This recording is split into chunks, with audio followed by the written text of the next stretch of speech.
Sino dito ang pinagpala ng Diyos? No? Sa buong taon, nagdaang taon. Taas ang kamay! Amen, no? Dahil hanggang ngayon, meron na naman tayong Christmas na isi-celebrate dito, no? Sa mundo, no? Amen? Praise God, kasi buhay pa rin tayo, no? No, we celebrate Christmas with our family and friends, no? Sa ating mga kaibigan, sa ating mga kaopisina, we are blessed talaga, no? Kasi, no, bawat kwento ng buhay natin, dinala tayo ng Diyos. No? Sino dito yung maraming kwento sa buhay? No? Maraming kwento, walang kwenta. Hindi, joke. So maraming kwento sa buhay. Maraming pinagdadaanan sa buhay, pero dinala pa rin tayo ni Jesus Christ, no, upang ipagdiwang yung Pasko. Kasama siya. Amen? Dahil dyan, ito muna yung pamagat ng ating kwento. Basahin ko, si Herod at si Jesus, ang kontrabida at ang bida ng Pasko. Wow. Tama ba? Sino dito mahilig sa kwento?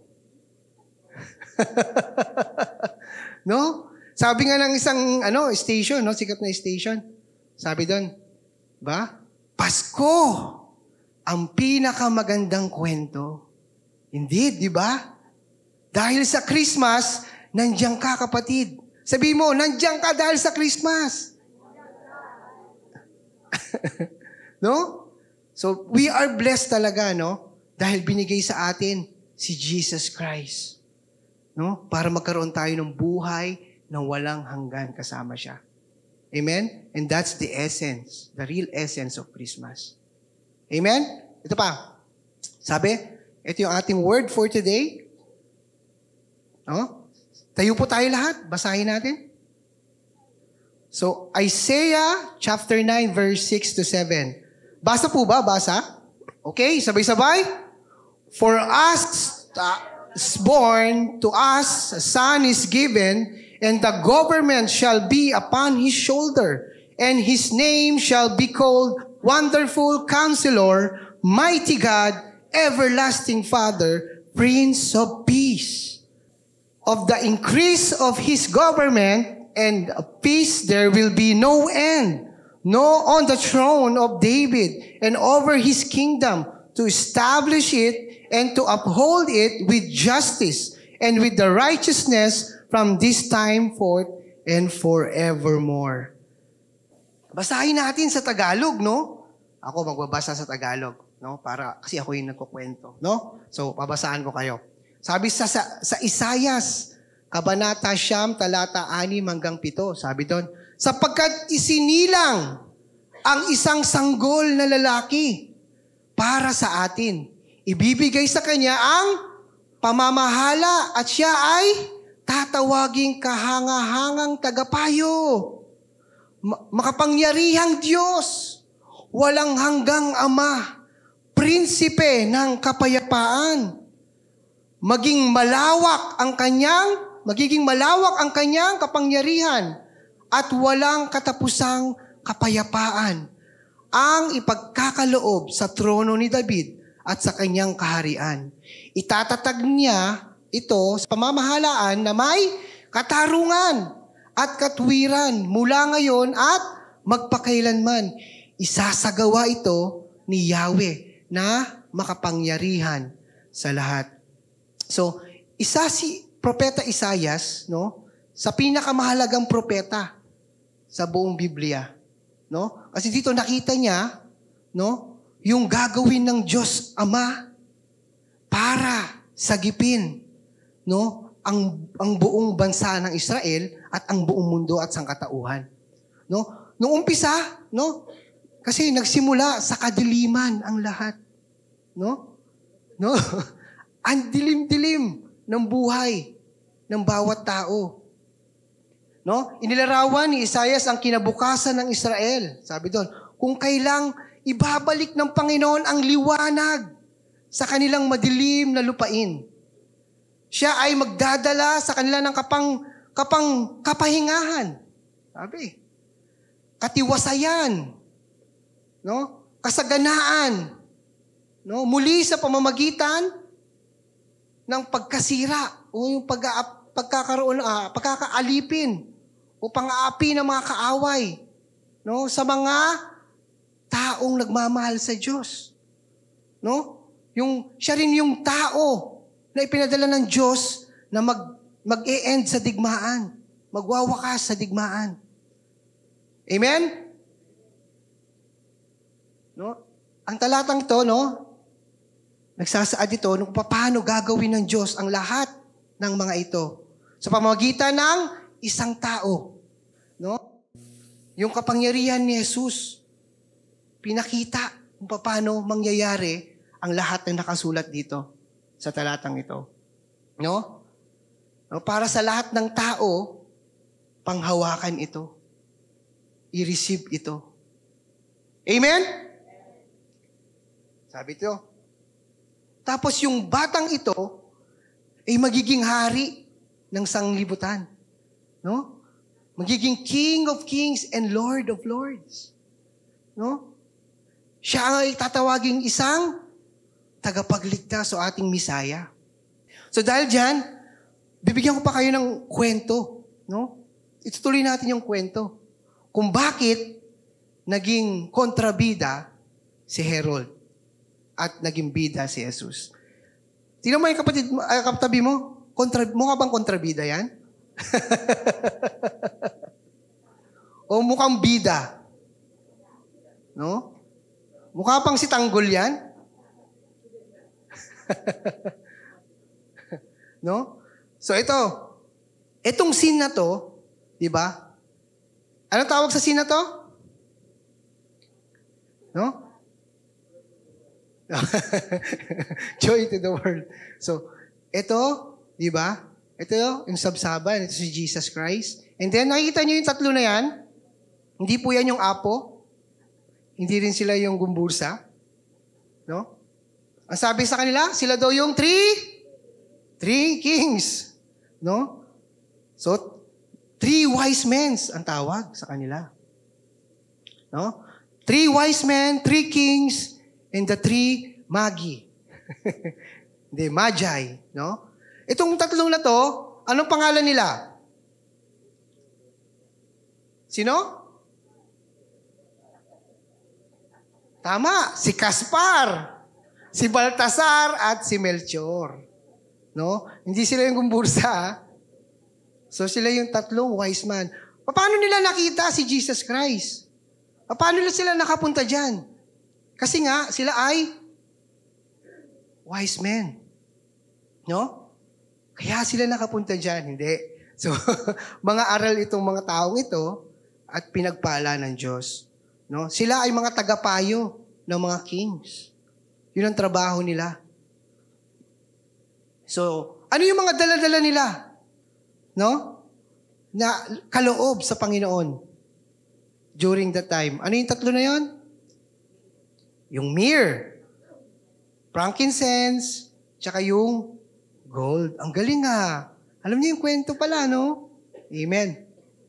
So dito, sa scene na to, alam ko, ang pinaka-bless na tao na nandito sa scene na to, yung sa kapanganakan ni Jesus Christ, ay yung mga shepherd and then itong 3 kings. Ay itong 3 wise men. Dahil sila, no? Sila yung inuna nila ang Panginoong Diyos. No? Na-ready sila ng Panginoong Diyos para bigyan ng glory, ng honor si Jesus Christ, yung kanyang kapanganakan. No? Kayo, gusto nyo ba that time makasama sa scene na to? Sino ba hindi gusto? Di ba? Gusto natin. Makita, masaksihan yung scene na to. At alam niyo ba, meron ding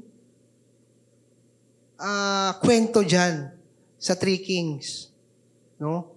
Yung 3 kings na yan, 6 kings daw talaga yan eh. No? Yung isang king daw napunta ng Amerika. Nagtayo na lang ng Burger King. No? Tapos yung isa, hindi nakapunta dyan, nagpunta ng China. Yung Chowking. Nagtayo ng Chowking.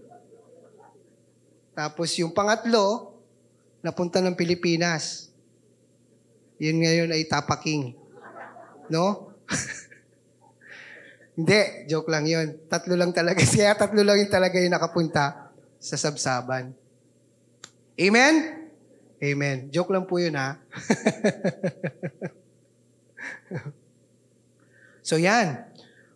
Balikan natin sa Matthew chapter 2 verse 1 to 3. Sabi doon, ito yung kwento kung paano nalaman ni King Herod yung kapanganakan ni Jesus Christ. Basahin natin.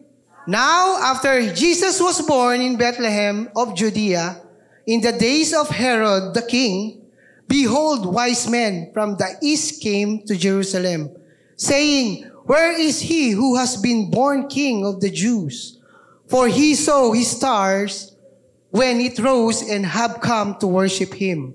When Herod the king heard this, he was troubled, and all Jerusalem with him. So, nung marinig ni King Herod, no?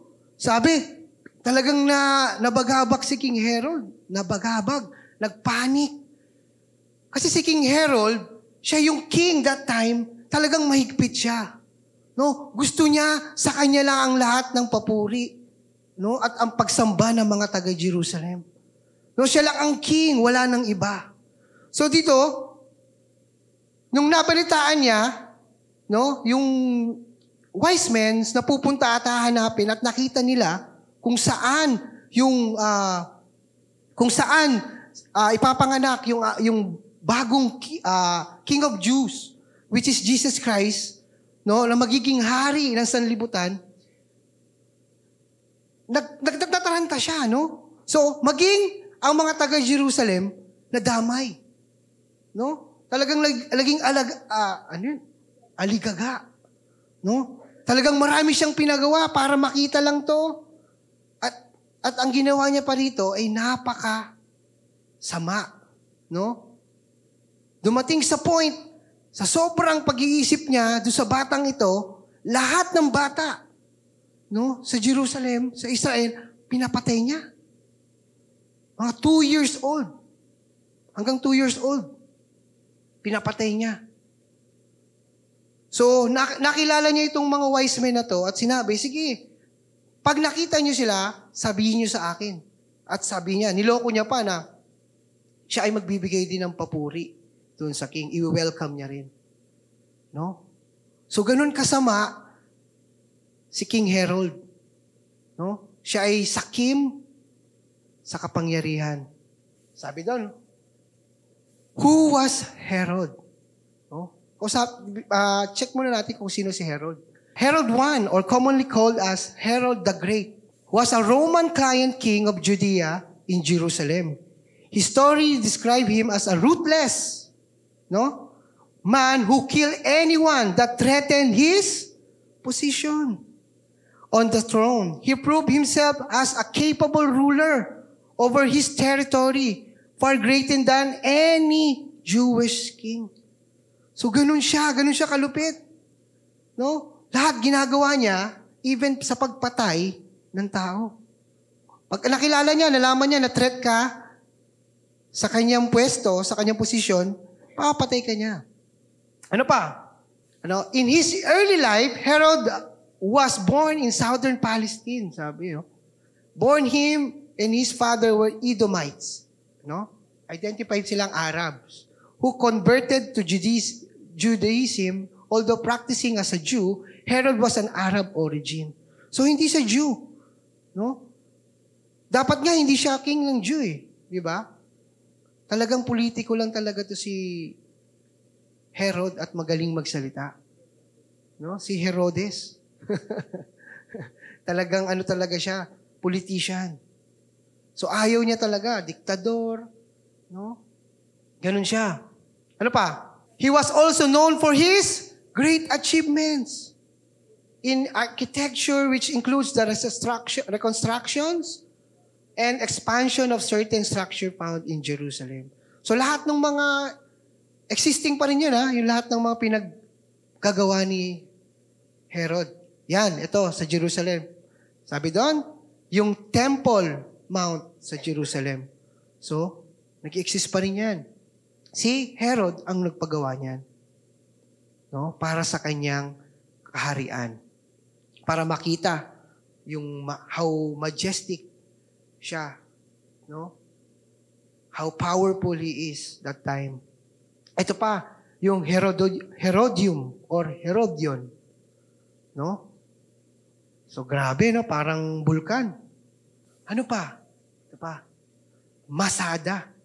Yung Masada, ginawa niya yan kasi yung dumating sa point na maraming nag-hunt sa kanya.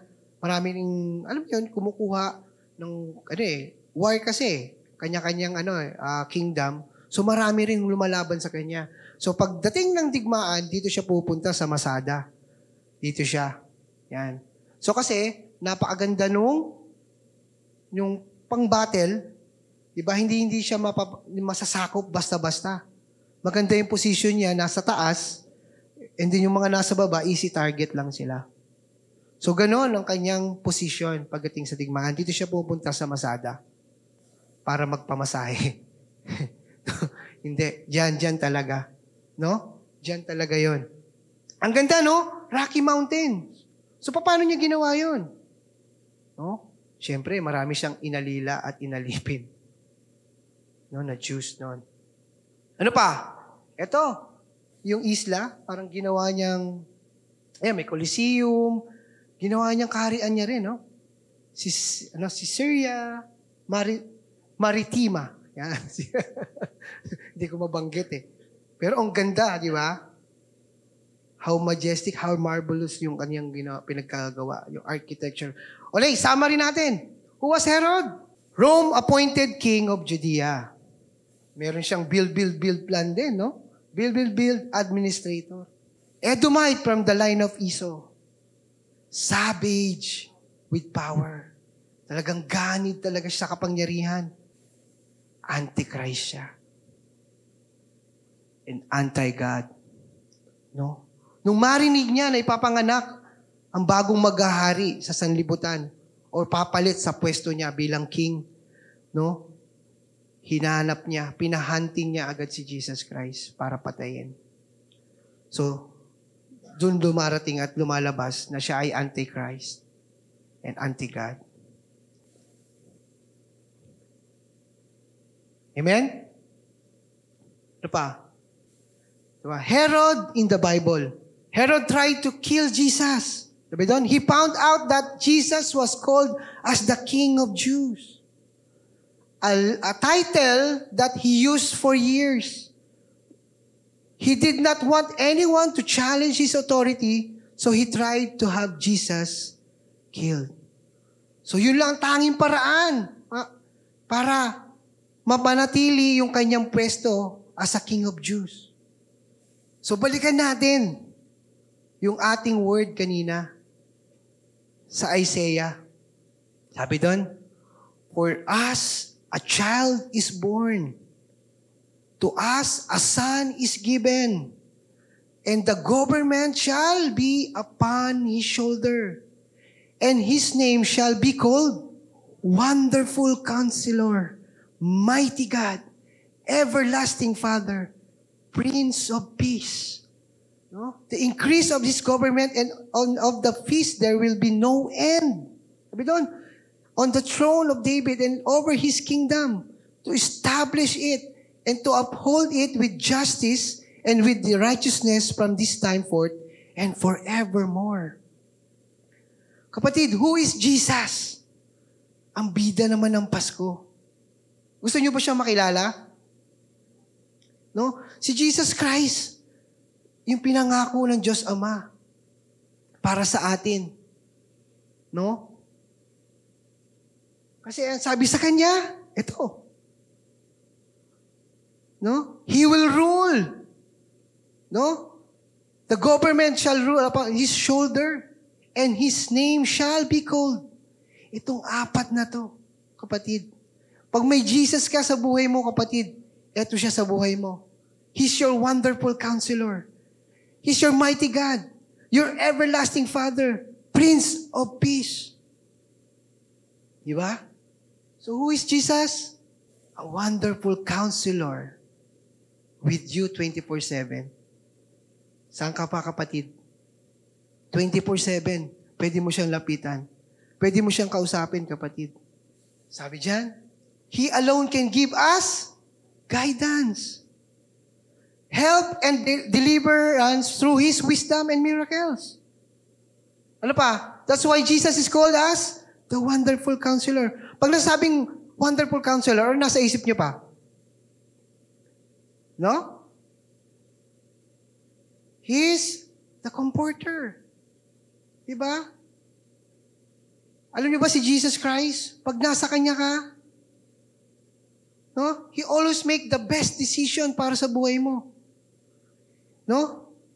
Every scenario na nangyayari sa buhay mo, no? He is the perfect counsel. No? 24/7. Pwede mo siyang ma-access, kapatid. Amen? Amen.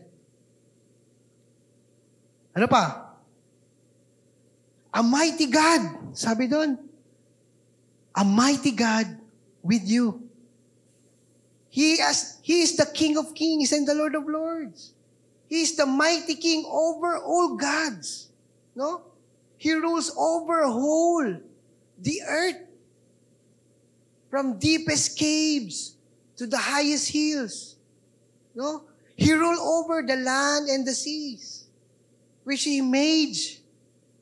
No? Which He Himself formed it. No? Siya ang may-ari ng lahat. Nang nakikita mo, kapatid. Our protector. No? The provider. The healer. Amen?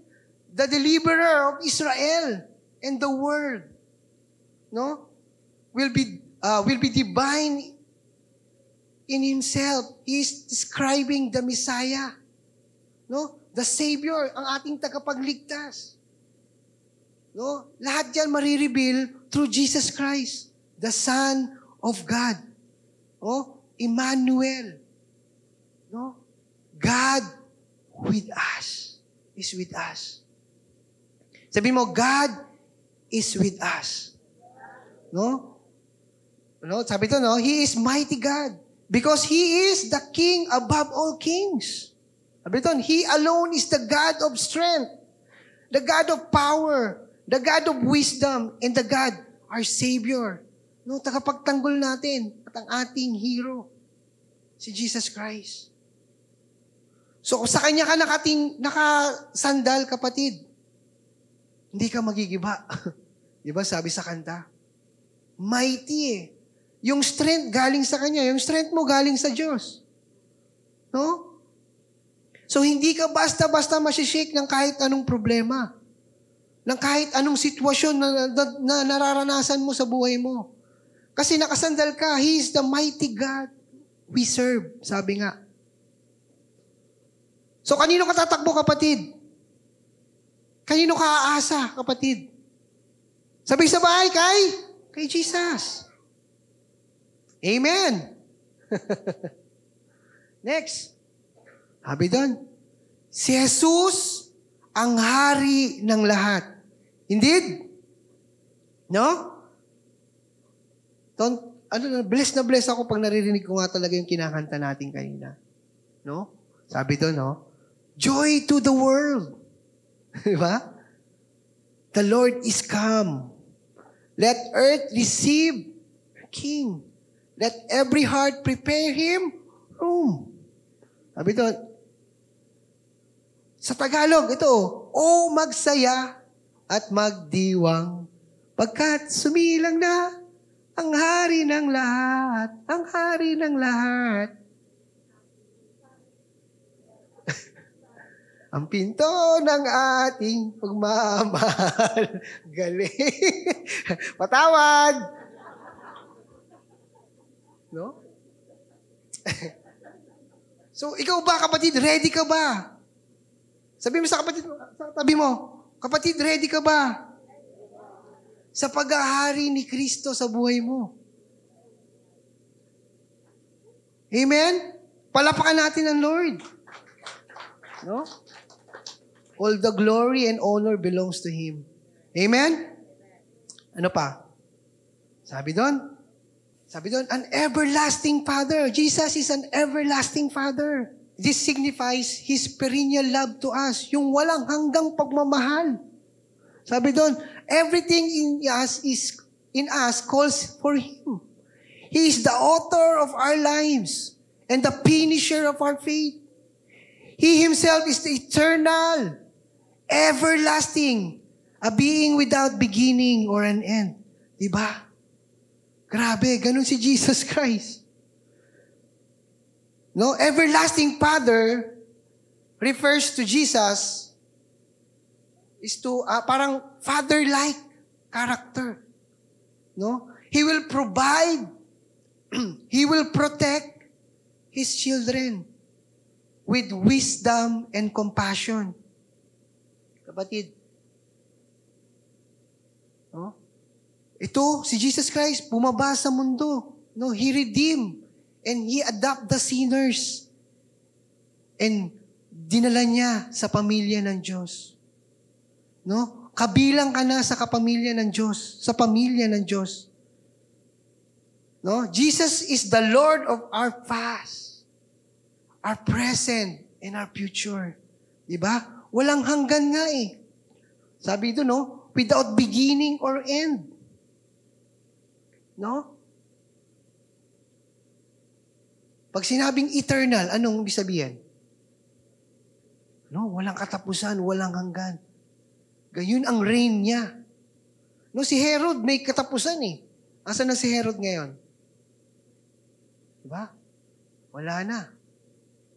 Pero si Jesus Christ hanggang ngayon, kapatid, tuloy-tuloy ang kanyang kaharian, ang kanyang paghahari. No? Dahil nasa puso natin siya. Naghahari ba si Jesus sa puso mo, kapatid? Siya ba ang naghahari? Siya ba ang bida sa puso mo ngayong Pasko? No? Amen? Ano pa? Jesus is the Prince of Peace. Because He is the only one who can bring us true peace. Restoration, redemption, and reconciliation between you and God and others. No? Siya ang Diyos ng kapayapaan. No? Sa mga nangyayari ngayon sa mundo, kaguluhan, gera, sakuna, sa iba't ibang bahagi ng bansa. Sino ang kailangan natin para magkaroon ng kalayaan? Tunay na kalayaan? Si Jesus Christ. Siya yung pinangako ng Diyos sa atin para magkaloob ng kapayapaan para sa ating lahat. Amen? So, peace be with you. Sabihin mo sa kapatid mo. Totoo ba? Ikaw ay payapa? Amen? Amen. The divine King will be so powerful that He will create lasting peace on the earth, bringing an end to all war. He will rightly be given the title of Prince of Peace. This is one of the names by which we know our Savior and Lord Jesus Christ, the fulfillment of Isaiah's prophecy. Amen? Do you receive it? Kapatid, na-receive mo ba ang kapayapaan na dala ni Kristo sa buhay mo? Amen. Muli, what is the true meaning of Christmas? Ano ba ang tunay na diwa ng Pasko? Sabi, ang Christmas, di ba, is the birth of Christ. Pag sasamahan mo ng yung sa Easter, yung pagkamatay at pagkabuhay ni Jesus Christ. Yun daw yung combination, the true meaning of Christmas. Tama po ba? Amen? No? Ito ang true meaning ng Christmas. Sa John 3:16, sabi doon, For God so loved the world that He gave His only Son, that whoever believes in Him should not perish, but have eternal life. For this is how God loved the world. He gave His only His one and only Son, so that everyone who believes in Him will not perish, but have eternal life. Diba? Sabi doon, kaya lamang, ganun na lamang ang pagmamahal ng Diyos Ama. No? Kaya lamang matatagpuan ang kaligtasan sapagkat walang ibang pangalan sa buong daigdig na ibinigay ang Diyos Ama sa mga tao upang maligtas, kundi through Jesus Christ. No? Amen? Palapakan natin ang Diyos. Ano pa, kapatid? Sa buhay nating ito, mga kapatid, Jesus is our sure hope. Sabi nga, di ba? Our true hope. Jesus is the greatest gift of all, di ba? Church, we celebrate this season with Jesus. With our family, syempre. Christmas is not about the earthly gifts, mga kapatid. It's about the birth of Jesus Christ, our God and our Savior. No, amazing, di ba? Kapag natingin tayo sa kalawakan, di ba? Sa langit. There are billions of stars and planets, di ba? Na-amaze ako. Ang dami, sobra, di ba? No? God created all of those. Ang sabi, di ba, sa Bible, pinangalanan niya pa ang lahat ng stars na yan. At alam niya gaano katindi, gaano kalakas, gaano kalaki yung liwanag na inaabot nito. Kapatid, imagine the creator of the universe ang lumikha ng mga stars na yan. No? Sabi doon, He came down to earth, nagkatawang tao para lamang tayo ay sagipin. Umalis at bumaba sa trono, sa langit, sa pinakamataas na trono at bumaba sa lupa. No? He became baby. No? Like, no? Lumaki and suffered and died on the cross. He rose from the dead and defeated death para maligtas ka at ako. Amen? Kaya kahit tayo ay makasalanan, no, ganun na lang tayo minahal ng Panginoon. No? Para magkaroon tayo ng buhay. Buhay na muli. Buhay na walang hanggan. Buhay na kasama si Jesus Christ. Amen? Hallelujah. Praise God. Palapakan natin muli ang Panginoon. Imagine that God that created those billion stars, di ba? Humbled Himself. Para lang sa iyo at sa aking kapatid. The greatest gift of God is His Son, Jesus Christ. Hallelujah. That's the meaning and the essence of Christmas. No? Kapatid, the greatest gift you will receive is when Jesus comes and live inside your heart and in your life. Amen? Pag nakikita si Jesus Christ sa buhay mo, kapatid, bida ka. Amen? Amen. Ano pa? Christmas is all about God's love, di ba? It's all about God's sovereign plan to the humanity. Now, Christmas is all about God's love and sovereign plan to save the humanity. Yan yung pinaka-plano ng Panginoon. Nakita natin kung kaano niya kamahal tayong lahat na makasalanan. Sobrang mapagmahal ang Panginoon Diyos. Amen? Na-experience nyo ba yan, kapatid, sa buhay ninyo? Ang pag-ibig ng Diyos? Amen. Ano pa? Sabi doon, this Christmas is all about Jesus. Jesus is the reason for the season. Jesus is the evidence of God's love and care for all of us. Kaya this Christmas, sabi doon, si Jesus ang bida ng Pasko. This Christmas is the right time, kapatid, to examine our heart, to check our hearts and our lives or ourselves. Kung may Herod ba sa puso mo, sa buhay mo at sa pamumuhay mo, kapatid. Kapatid, si Jesus ang tanging bida sa buhay mo at sa Paskong ito, kapatid. Ito pa, bago tayo magtapos, iniiwan ko sa inyo to. Isang verse na to sa John chapter 8, verse 12. Sabi doon, Church, I am the light of the world. Again, Jesus spoke to them saying, I am the light of the world. Whoever follows me will not walk in the darkness, but will have the light of life. So si Jesus Christ, kapatid, ang pinadala ng Diyos Ama para sa madaling mong buhay, para makakita ka, para masaksihan mo ang liwanag na dala ni Jesus Christ. At kailanman, kapatid, pag na kay Jesus Christ ka, hindi ka maliligaw. Hindi ka mawawala. Hindi ka, maglalakbay sa kadiliman. Kasi siya ang tunay na liwanag ng ating buhay.